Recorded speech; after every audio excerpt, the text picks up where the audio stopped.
The Scythe, oh my word, what an absolute monster this has become since the recent changes to how fire works with the addition of the high capacity heatsink. This drastically improves the weapon, folks, and I genuinely think it's one of the biggest winners at the moment against not just bots, but all factions. You're looking at a 50% increase to capacity, which means we're no longer living in fear of hitting our heat limit when facing the oncoming tide of oil swillers. Given how this thing performs against lesser enemies in the bot ranks, commissars and general trash mobs, it's incredibly easy to spread fire and destruction across the masses, dropping a surprisingly large number actually very swiftly. Another massive plus for the Scythe is that it also works extremely well against Devastators and Berserkers, especially when you are pinpoint accurate with their weak spots. You've got a primary weapon here that deals with small and medium automaton units very effectively, and that's not even factoring in your support weapons and stratagems. I'll be following this one up with a loadout video in the coming days, folks, so keep an eye out for that one and be sure to sub to the channel to keep informed. The laser cannon pairs beautifully with this setup. Open with the LC on large incoming waves, then switch to the Scythe to mop up, and once the overheat kicks in, keep rotating. The LC can take down bigger threats like hulks, missile tanks, and of course knocking out turrets and other threatening automaton installations. And gunships absolutely hate this thing, so you'll really be on the front foot using this combo whilst using the Scythe to clean up smallies. If you play this setup right, you can cycle between them indefinitely, throw in fire and gas, and it just gets wild. Coming in at 2, let's talk about one of the hardest hitting weapons in Helldivers 2, the explosive crossbow. This thing is absolutely cracked, and if you're not using it yet, you're missing out, folks. It's got ridiculous explosive damage, solid ammo economy, one shot into a crowd of enemies, and you're watching bodies fly everywhere. It's very cool. Against bots, this thing is a natural nightmare for Devastators. You land a shot, and suddenly, much like the Plasma Punisher, they're stumbling around like they've just been hit by a truck. Small enemies, instantly deleted. Striders, you can knock them back and clean them up before they even get a chance to react. And what's the best part of this?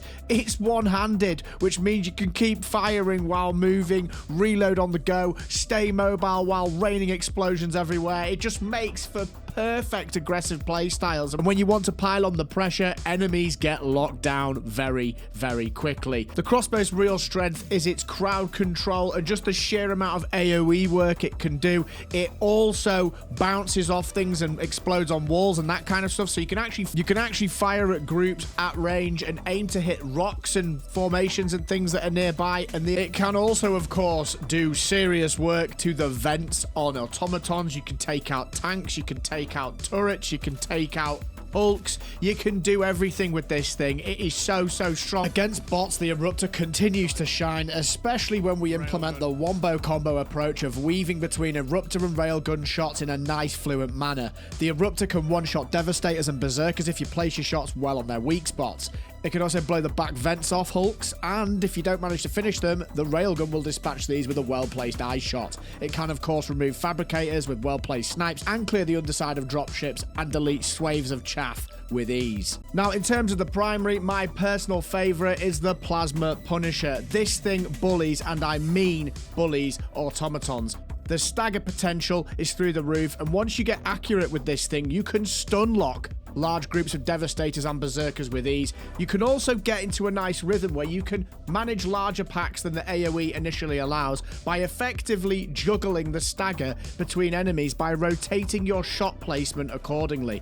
This weapon also one-shots trash mobs, and if you can place your shots well, you can remove multiple targets, cutting the bot ranks down very easily. Despite Helldivers running on a fairly old game engine, it never ceases to amaze me how utterly epic and beautiful this game can look. The sinews exploding everywhere when we torch a little squirmy Terminid to death. It all just looks absolutely insane. That's why I'm excited to be partnering with Apex Gaming PCs. If you're thinking about upgrading your setup, Apex Gaming PCs has got you covered. Whether you need a high-powered rig for massively demanding games like Monster Hunter Wilds, or you just want things to run buttery smooth, they've got pre-built and custom systems that can handle it all. Plus, there's some solid discounts going on right now, so if you've even been considering an upgrade, now is a great time to check them out. And don't forget to use code July4 for a 10% discount. The links are in the description below. The double-edged sickle is an incredibly punchy quality primary weapon to deal with the oil-swilling clankers. Do not sleep on this weapon, folks. The combination of its fire rate, accuracy, and scaling AP and damage makes this weapon an absolute powerhouse against the Automaton scum. Unlike other primary weapons, this weapon requires very precise considerations when building around it to get the best result. Your choice of armor, the support weapon, and the playstyle will matter massively. And the weapon itself makes incredibly short work of the vast majority of the Automaton forces with ease. It bursts down commissars, regular chaff, swiftly deals with striders, especially if you hit their missiles, and perhaps most importantly, devastators and berserkers, regardless of what the heat level is, will go down easily if you're hitting their head just because of the pure output and fire rate of this weapon. If you weren't already aware, where this weapon really begins to shine is its ability to melt hulks down with well-placed flurries to the eye when the weapon is at the higher heat levels. This is also the case for the vents on tanks, turrets, and other automaton installations. Gunships also get shredded. This is further supported by our choice of support weapon and stratagems, which make this combo an absolute wrecking ball. But before we move on to that, it's important to address the main concern that puts Helldivers off this weapon, and that is the damage that it does to the player as it ramps up. I'll keep this simple, folks. If you're not using armor with the inflammable passive and the vitality booster perk, do not bother using this weapon. I'll put some footage in the background here whilst I explain this. As you can see,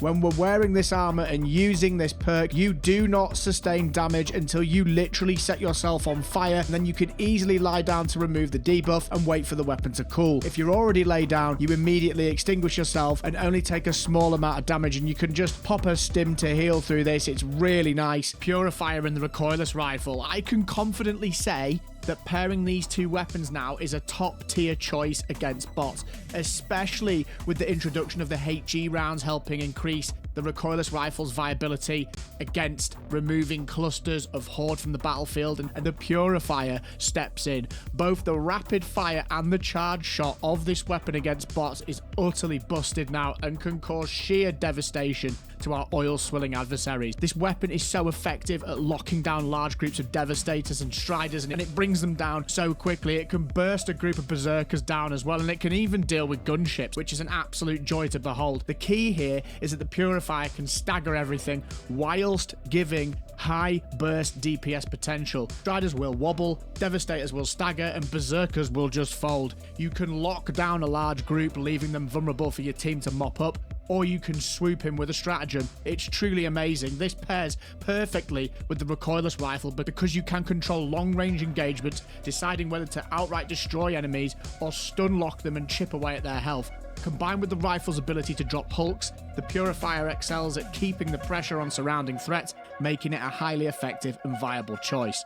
Check out this next video, it's got you covered. Take care of yourselves, keep having fun, come check out a stream on YouTube or Twitch, and I'll see you in the next one.